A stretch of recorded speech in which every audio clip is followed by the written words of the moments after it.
Olá, turminha do sexto ano, tudo bem? Hoje vamos iniciar aí a nossa sequência, nossa série de vídeos que vai trabalhar este primeiro módulo de vocês, que é Ciências, um processo investigativo, né?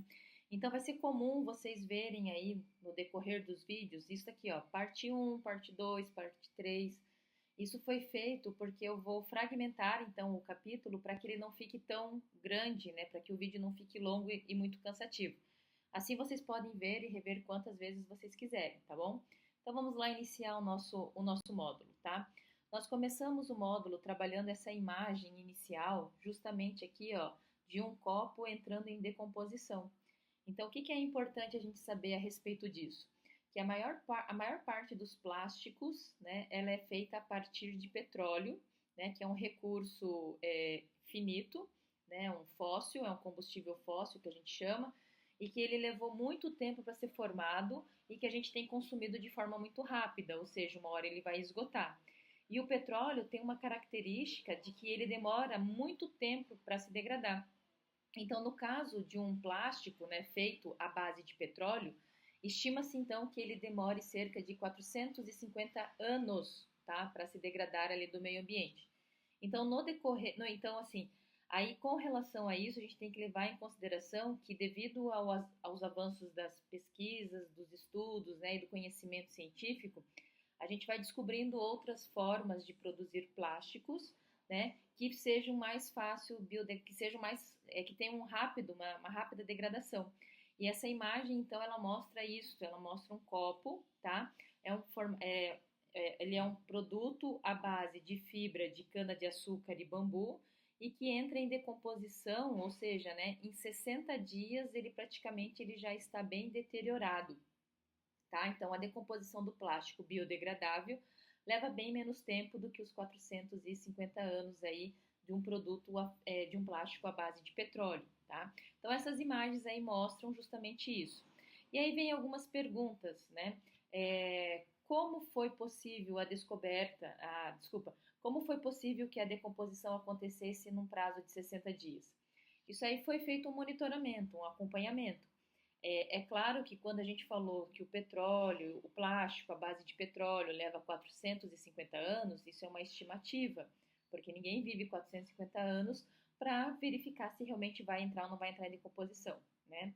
E aí, a outra pergunta é qual que é a importância do papel, né, da investigação científica dentro deste processo? A investigação científica ela é importante para a gente corrigir certos erros, né, e agredir menos o meio ambiente, ok? Então vamos passar aí para o próximo slide. E aí nós temos então o primeiro tópico do material de vocês chamado Ciências em Ação, as etapas do processo investigativo, né? Então, as ciências da natureza, que daí a gente pode entrar aí, ciências, física, química, querendo ou não, entra um pouquinho de matemática, né? Buscam investigar e explicar fatos ou fenômenos que são observados. Então, para isso, os pesquisadores eles realizam uma série de etapas, entre elas aqui estão aqui no nosso material. Olha lá, eles realizam observações, identificam um fenômeno ou um problema, elaboram hipóteses para solucionar, entender o fenômeno ou problema, né? Então, a hipótese, na verdade, é uma possível resposta, né?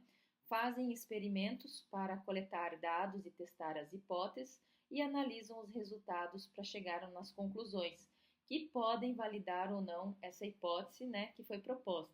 Então, essas quatro etapas aqui, ó, que aparecem, observação, hipótese, experimento, análise dos resultados e conclusão, faz parte, então, das etapas que um pesquisador tem que fazer. Então, para descobrir como tudo isso funciona na prática, o que eu fiz com vocês em sala de aula?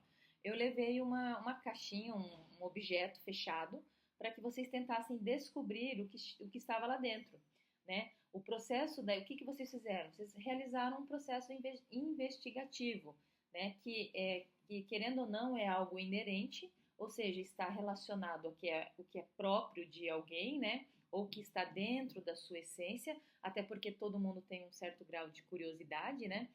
E o que pode ser comprovado pelas situações em que tentamos adivinhar aí algo com base em dicas. Então, vocês tiveram acesso àquela caixinha lá, e aí vocês tiveram a oportunidade de ver o peso, de chacoalhar e tentar descobrir o que tinha dentro dela, né? Então, olha lá, no caso, né, das ciências, né, nós estamos aí dentro da ciência, uma investigação é uma tarefa mais complexa, tá? Então, no caso dessa área do conhecimento que envolve aí física, química, biologia, né, essa investigação ela é uma tarefa um pouquinho mais complexa porque ela é realizada por etapas que a gente chama de etapas do processo investigativo. E essa etapa, na verdade, é o que a gente chama de método científico. Vocês têm uma disciplina chamada Iniciação Científica que vai trabalhar mais ou menos isso com vocês, ok? Então, vamos indo aí para frente, né? Então, olha lá, acontecendo ou não a validação, tá? Novas hipóteses podem ser elaboradas, né, para dar continuidade ao processo. Então, assim, ó, nem sempre vocês, lá no início, vocês vão propor uma hipótese e no decorrer do desenvolvimento ela pode ser verdadeira ou não, certo? Se ela não for, a gente faz nova hipótese e vai tentar descobrir para ver se isso é verdade ou não. E assim caminha o conhecimento científico, através dessas descobertas que vão sendo gradativamente construídas, né? Bom, passamos para um outro tópico chamado como testar uma hipótese. Então, para os cientistas desenvolverem suas investigações, uma etapa importante é a elaboração de experimentos, que vão poder testar aí ou não a sua hipótese. Então, esse testar hipótese está relacionada com a realização de um experimento, né? Então, olha lá, ó. Quando um comprimido efervescente entra em contato com a água, o que seria aquele comprimido efervescente? Lembrem de uma vitamina C que a gente põe num copinho com água, ela começa a borbulhar, né? Ela passa por transformações que vão resultar na liberação de um gás. Então, a partir dessa observação, poderíamos elaborar uma hipótese. Ou seja, a hipótese está aqui, ó. O gás liberado, por exemplo, por esse comprimido efervescente, ocupa lugar no espaço, né? Então, olha lá, nós fizemos, ó, isso aqui eu desenhei no quadro para explicar para vocês que a gente consegue captar esse gás e verificar se ele, né, ocupa ou não ocupa espaço. Então, aqui, ó, ao jogar um comprimido efervescente dentro de uma garrafa fechada, apenas comunicada aqui, ó, por esse caninho, né? E ele sai numa garrafa também que está dentro, de ponta cabeça dentro da água. Então, o gás presente aqui vai vir para cá e ele vai ser canalizado aqui, ó, nesta pontinha. Então, a gente consegue calcular essa quantidade, né, do gás. Perfeito? Então, o gás, podemos dizer que o gás liberado ocupa lugar no espaço, né? Agora, olha lá. Como poderíamos criar um experimento em que fosse possível capturar esse gás e evidenciar que ele ocupasse lugar no espaço? Então, isso a gente fez aqui, ó, demonstrando isso aqui, ó. Então, isso aqui é viável. Então, é extremamente viável, a gente consegue canalizar o gás e verificar se houve ou não o que estava proposto ali, né? Vamos para frente e nós vamos encerrar então esse vídeo, né, com esse texto que a gente fez a leitura em sala de aula, onde tinha duas garrafas de água com gás, né, ou seja, garrafas gaseificadas, uma aqui, ó, fechada e a outra aberta. Olha a diferença da fechada, a gente não consegue perceber as bolhas de gases, e aqui a gente já consegue perceber aí, ó, a liberação de um gás quando essa garrafa é aberta. Então, olha lá, os gases se dissolvem na água. Apesar de não conseguirmos notar na água natural, ou seja, naquela água sem gás, há diversos gases dissolvidos.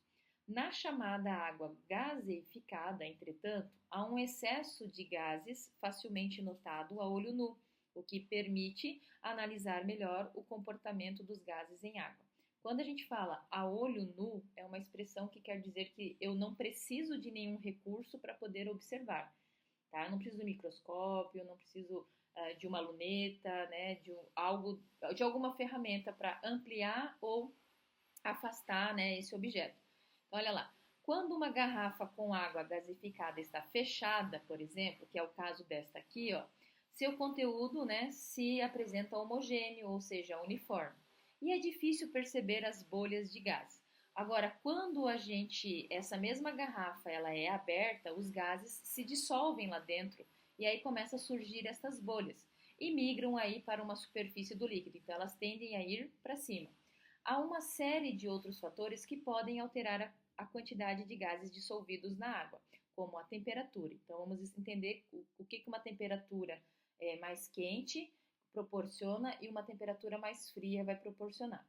Então vamos lá, se deixarmos duas garrafas iguais de água gasificadas abertas, só que agora uma fica dentro da geladeira e a outra em temperatura ambiente, nós vamos notar que depois de um certo tempo, a garrafa que estava fora da geladeira perde maior quantidade de gás. Isso ocorre porque o aumento da temperatura é um fator que facilita o escape de um gás em qualquer líquido.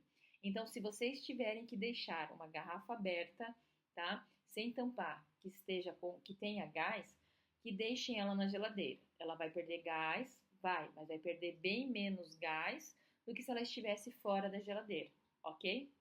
Então, pessoal, eu vou ficar por aqui e daqui a pouco a gente volta aí com mais videozinhos para a gente continuar a discutir aí o resto desse módulo com vocês, tá bom? Até, pessoal!